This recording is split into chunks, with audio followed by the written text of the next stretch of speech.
Today is my 90th episode, and starting next week, I'll be launching my countdown to 100. So for the next 5 weeks, I have so much exciting stuff that I want to share with you. I'm going to repost some episodes from past guests that were absolutely amazing. And what's really exciting is I have over $1,000 in giveaways that I'm offering for you to win each week. So definitely stay tuned for the next few weeks because it's going to just be exciting as I get down to my 100th episode, which is just incredible. And I'm so grateful to have this platform and to have connected with so many amazing people and just share so many amazing insights into helping you move your life forward.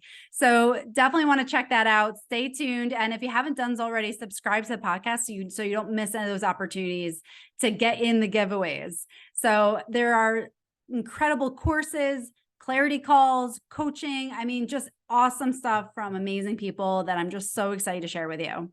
So let's get down to the episode today. This is something that has impacted me absolutely so deeply, and it's self-sabotage.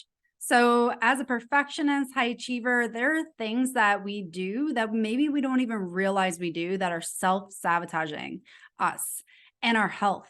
And that was something that I have dealt with in so many aspects. And I want to share with you some of those things that we don't even realize are sabotaging our health, but we think that are helping us. And so as a high achiever perfectionist, we're often praised for being so disciplined, determined, going after what we want. And while those are incredible assets and traits to live with, we also have to recognize what is it doing to us internally. Like we have all this external achievement. Maybe we've gotten the job we desire. Maybe we have the paycheck we want. Maybe we are striving for the next promotion. But what is the cost of that? And unless we really dive into the impacts of how is it affecting us? What is the stress level that we're living with each and every day? What is our health like? Do we feel that tension in our body? Do we feel like things are just not functioning the way they should? Do we feel off? And are we sacrificing things that are really incredibly hard to come back from? And so this is what I want to share with you, that there are some things that we may not even recognize are going on that we are sacrificing and compromising in the name of achievement. And the first one I want to share with you that is self-sabotaging our health that we may not even realize is exercise. So it may sound crazy because exercise is a great way to achieve stress relief. It's really great for our body. But as a high achiever perfectionist, ask yourself, are you over exercising? And that's where it becomes an issue as far as our health. So often, and I've experienced this in my life, is that there's all or nothing. It's like 5 minutes of exercise is never good enough. Like we got to do the full half hour, full hour, go hard, push the intensity. And then it finally feels like it was enough for us. And that was something that I struggled with, is that I would always push it to the next level so that I would get that fix, feel like I did enough and feel like it was admirable enough for the level of achievement that I think is appropriate. And so I want you to ask yourself, are you exercising to the point that it's pushing you further and further and further? Are you constantly driving your body further and harder in the name of getting that fix and feeling like you did enough? If that is what you're doing, it's actually self-sabotaging your health. So the reason for this is that when we exercise excessively, especially when we're in a stressed state, which is often the case of when we're achieving perfectionist mindset, when we're in that mindset and we have those tendencies, we're already in this heightened stress response. So when we add on exercising excessively, we push our system even more into that sympathetic response, which is that fight, flight, freeze. So our stress response is even higher. So we have a higher baseline because we're living in chronic stress. So when we push our bodies to the next level, we're even pushing our system even further, which is further perpetuating the complications and the implications of living in a stress response. So while exercise in moderation and gentle connection exercise, where you're really getting in touch with your body and just moving gently, is beneficial, if you are pushing yourself at the gym, going more weights, more reps, running harder, more miles, that kind of exercise, that type, is going to really push your system more into a sympathetic response. So I want to clarify that exercise absolutely is beneficial for stress relief, but again, it has to be the right type of exercise. So if it's one that you're connecting with yourself, you're gently moving your body, really coming in touch with yourself and recognizing the needs of your body, that is tremendous. But if it is that type of exercise where it feels like it's never enough, you have to go harder, grind harder, then ask yourself, what is the purpose of doing this? Why am I doing this to myself? And is it serving me? Number 2, foregoing sleep. So this is one of the ways we sabotage our health when we are high achiever perfectionists. So we are the queens of lists, and we love to be able to check things off, cross things off at any cost. And especially if you're a mom, if you're running a business, if you are working hard to move yourself up in your job, whatever it is, you are structured. You are trying to achieve a certain goal, and you are goal oriented. You will do what it takes to get to that point. And often what gets sacrificed is that own self-care. And part of that is getting enough sleep.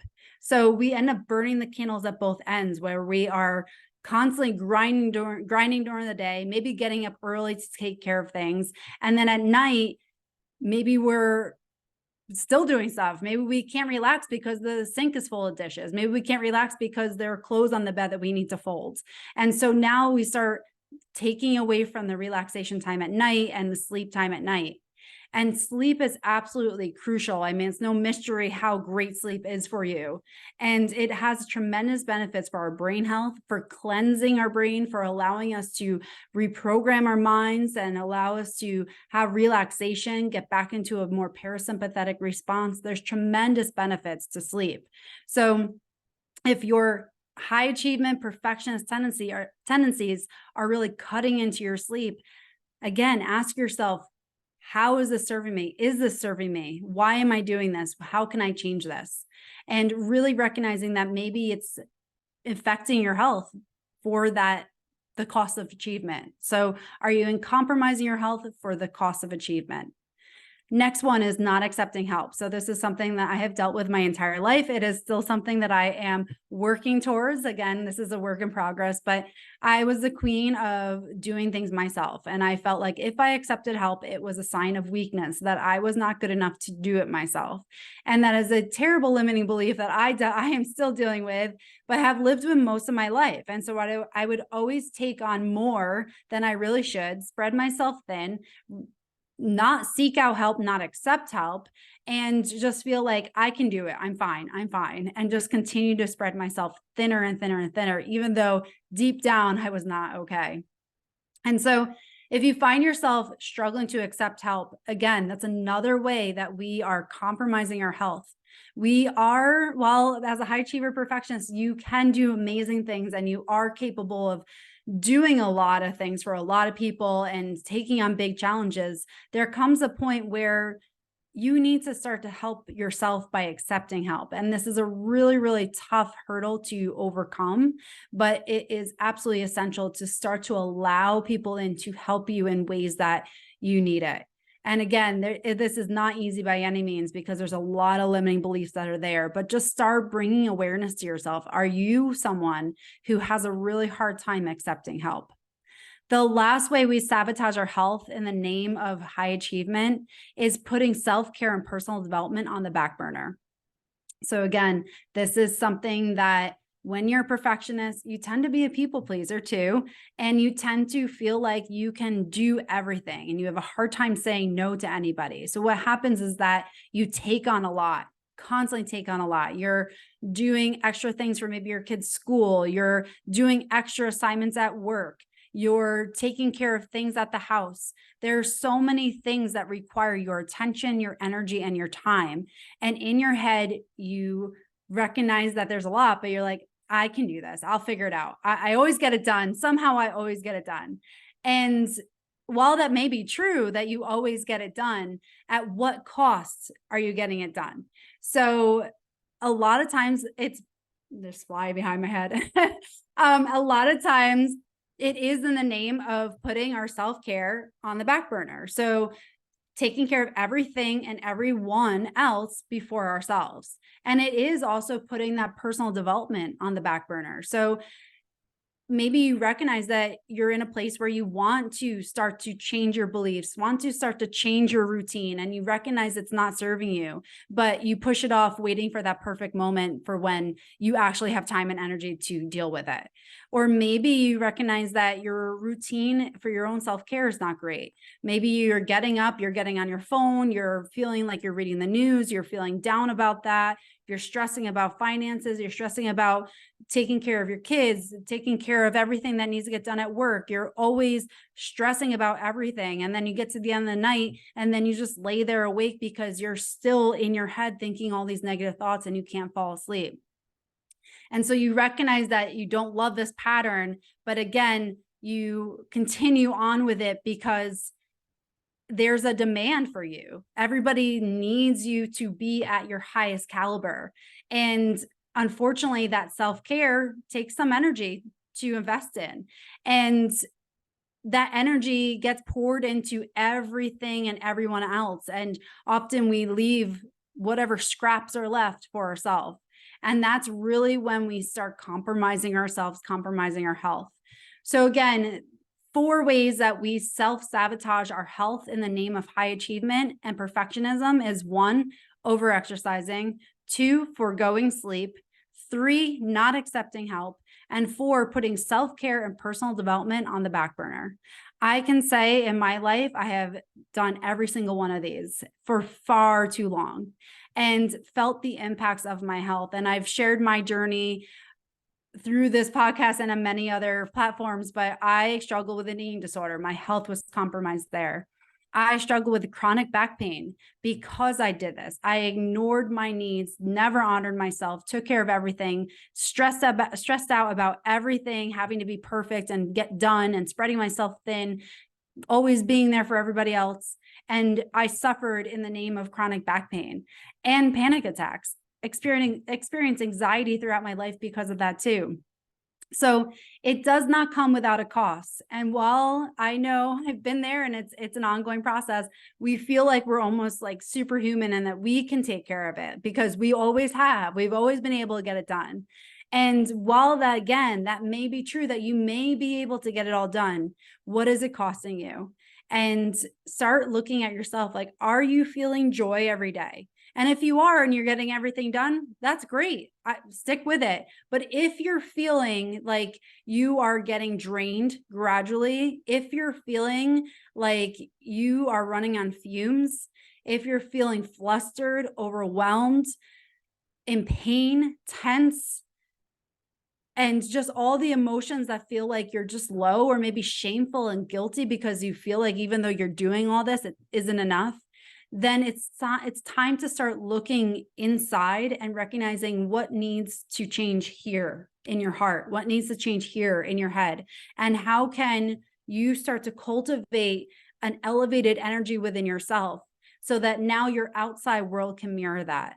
And for me, that was the biggest game changer in my journey, that once I started prioritizing myself, my own self-care, my own worth, and I started elevating myself, my environment changed. I had less tolerance for things that were draining me. I started to seek out opportunities that would lift me up and build me up. And I was more present and a better listener, a better communicator with my family, my kids.